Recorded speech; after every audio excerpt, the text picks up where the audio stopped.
All right, good morning. It is that time yet again. Get ready to focus like you've never focused before.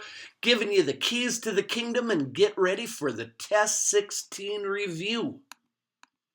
So let's kick it off right now. One from Lesson 49, two-step story problems.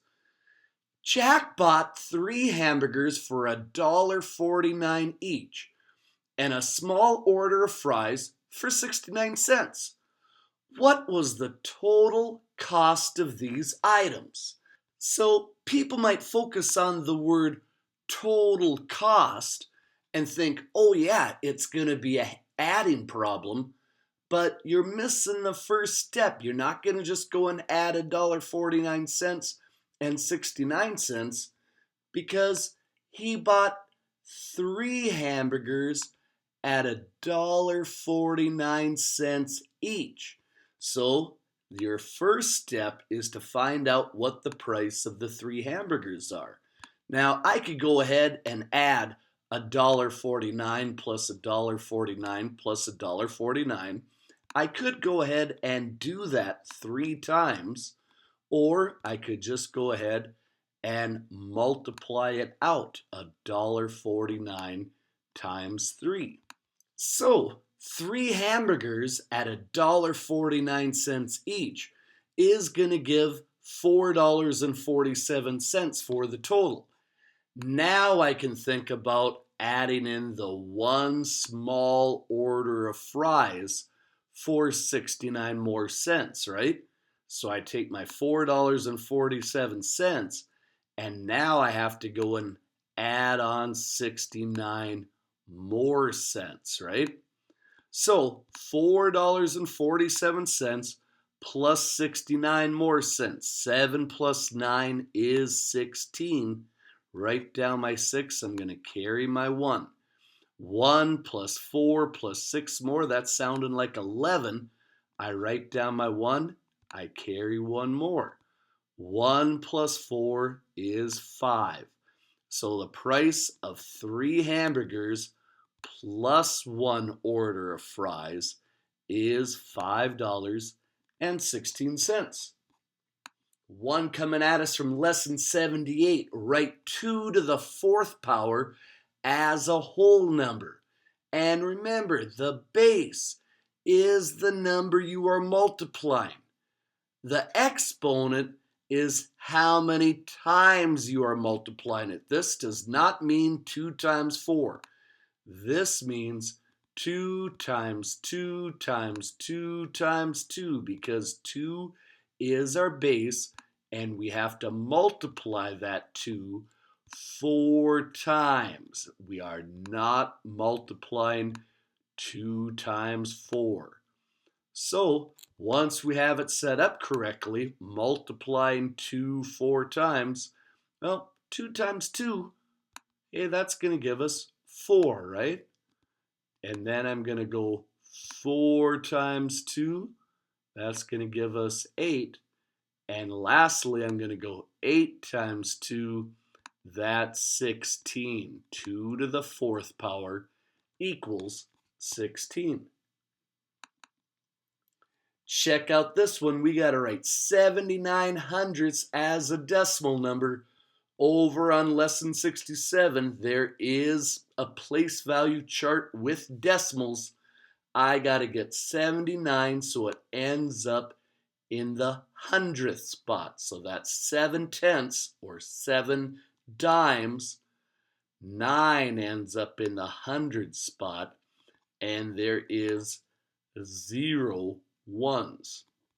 79 hundredths, right? Find the length of this segment to the nearest tenth of a centimeter. This is not a rounding problem. This is a centimeter ruler. Here's 1 centimeter, 2 centimeters, 3 centimeters. It's all the way past the whole number 4. So I have 4 whole centimeters, and these little lines in between there are cut into 10 extra little pieces, 10 little millimeters. So here is 4 1/10, 4 and 2/10, 4 and 3/10, and here is 4 and 4/10. You must write this as a decimal. You cannot use fractions when writing metrics. 4 and 4/10 of a centimeter. Check out this one coming at us from lesson 74. How many millimeters are in 53 and 5/10 meter? And they're giving you a little hint here. 1,000 millimeters equals a meter. So on the whole number side is pretty easy. I have 53 groups of 1,000, right? So 53 times 1,000 would give us 53,000. But here's where it's a little trickier, this 0.5. Well, 0.5 is really a half, right? 5/10 or 0.5 is a half. So what's half of 1,000? If you don't know, you could set it up on paper, but most of you could be able to do this in your mind. Half of 1,000 is 500 more, right? So how many millimeters are in 53 and 5/10 of a meter? There is 53,500. Check out this one. Name all the prime numbers between 20 and 30. One little heads up hint. Even numbers can't be prime. So here's your choice of all your numbers that are between 20 and 30. So automatically I know my prime numbers can't be even. I can't be looking at them. But that doesn't mean that just because it's odd, it's prime. This number right here, 21, he is not prime because 3 times 7 will give you 21. So I can cross him out. I know he's not prime. Is there any other way to make 23 other than 1 times 23? No, there is not. That is your first prime number. 25 can't be prime because, hey, 5 times 5 will give you 25. And the definition of prime is that it only has 2 factors. 27 can't be prime because 3 times 9 is 27. So he's going to have more than 2 factors, right? So I better cross him out. 29, is there any other way to multiply 2 digits together other than 1 times 29? No, there is not. So my 2 prime numbers would be 23 and 29. Check out this guy coming at us from lesson 77, and it says 1 kilogram equals 1,000 grams. So 3 kilograms equals how many grams?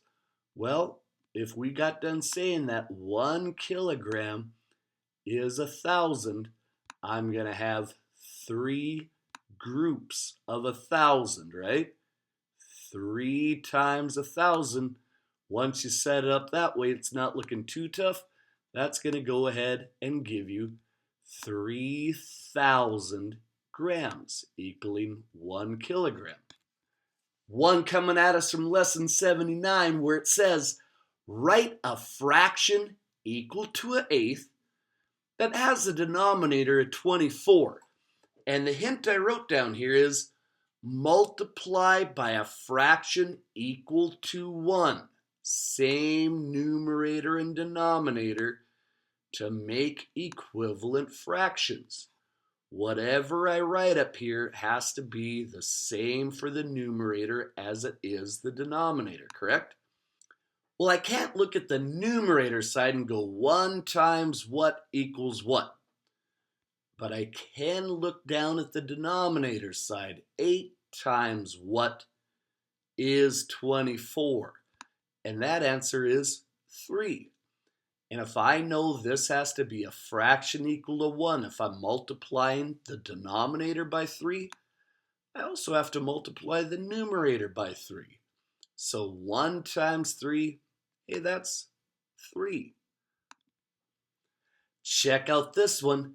Which digit in 136 and 27 hundredths is in the same place as the 2 in 109 and 12 hundredths?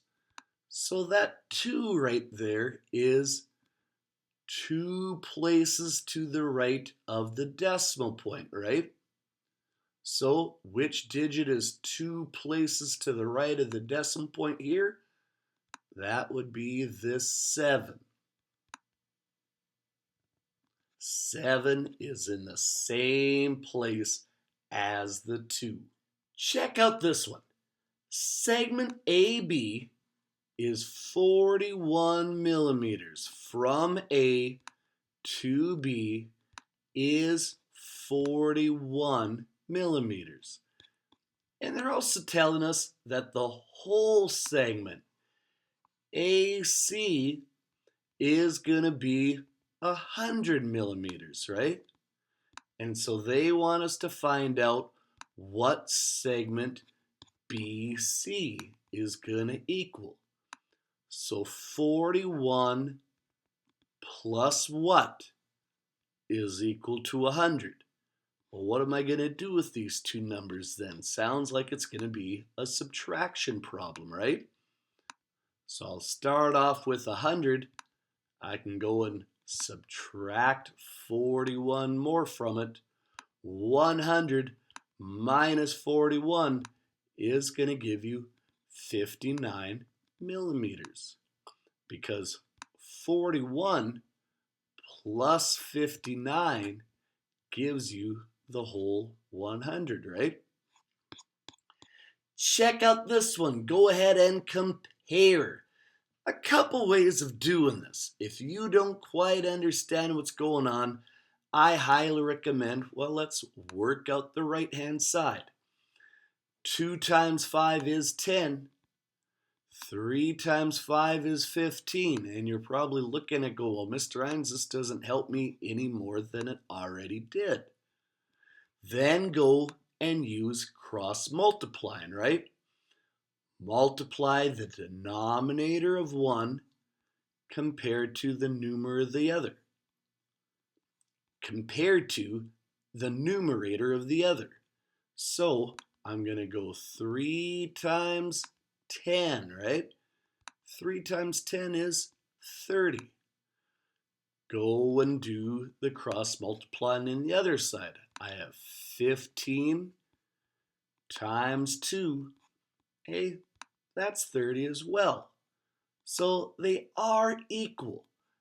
But if you're really on top of your game, maybe you caught it here, that this 5/5 is equal to 1, right?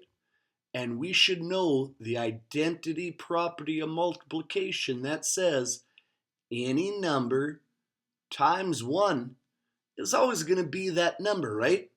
So 2/3 times 1 is going to stay 2/3. 128 times 1 is going to stay 128. So if you're sharp enough to catch the 5/5 equaling 1 and you understand the identity property, you wouldn't have to do all this extra multiplying. But if you're not sure, multiply it out just to double check. Check out this guy. 30 times 60 times 40. Well, let's go ahead and multiply two numbers together. I have 3 times 6. Start off that way. 3 times 6 is 18. And I have 2 zeros in my problem, right? There's 1 0 and there's 1 0. If you got 2 zeros in a multiplying problem, you better have 2 zeros in your multiplying answer.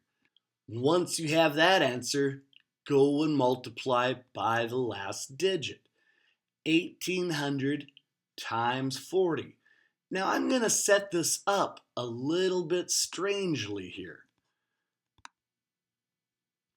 Do you understand why I'm doing this? Maybe you don't, because I'm going to take a shortcut.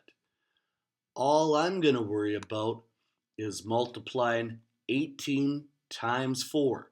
I'm just going to tack these 3 zeros on in the end, right? So let's go. 4 times 8. Hey, that's got to be 32. Write down my 2, carry my 3. 4 times 1 is 4, plus 3 more, that's 7. And I had 3 zeros in my multiplying problem, so I better put 3 zeros in my multiplying answer. Now, if you got all confused about what I'm doing here, don't worry about that then. Just go ahead and set it up 1800 multiplied by 40 and line them up on the right hand side. But if you understand the cover up the zero trick, it saves a lot of time, doesn't it? Check out this one coming at us from lesson 75, 4/5 plus 3/5.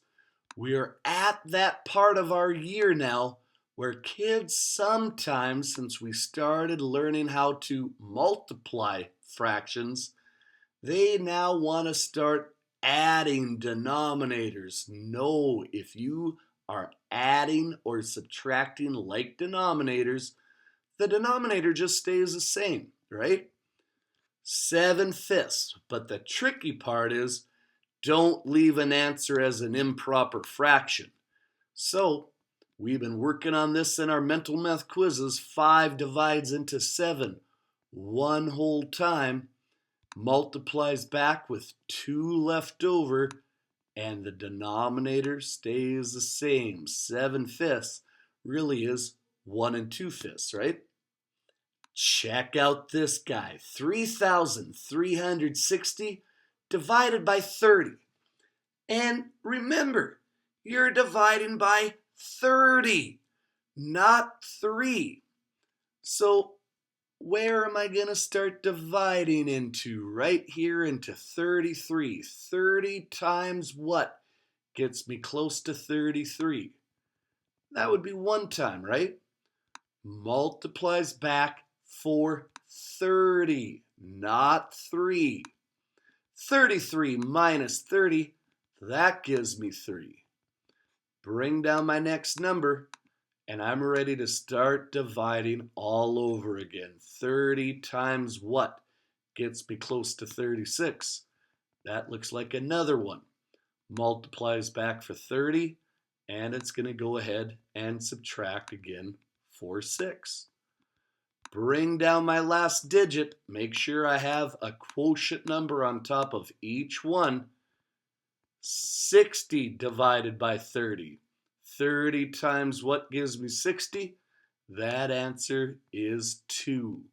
Multiplies back for 60, and hey, it's going to go ahead and subtract for 0, right? And that, my friends, is the end. Again, it is a test. Go slow, go careful. Double check all your answers. It does you no good to put up A's all week on your daily assignments and then make silly mistakes on your test. There is no Socrative today, so you may begin as soon as you are done hearing Porky Pig say,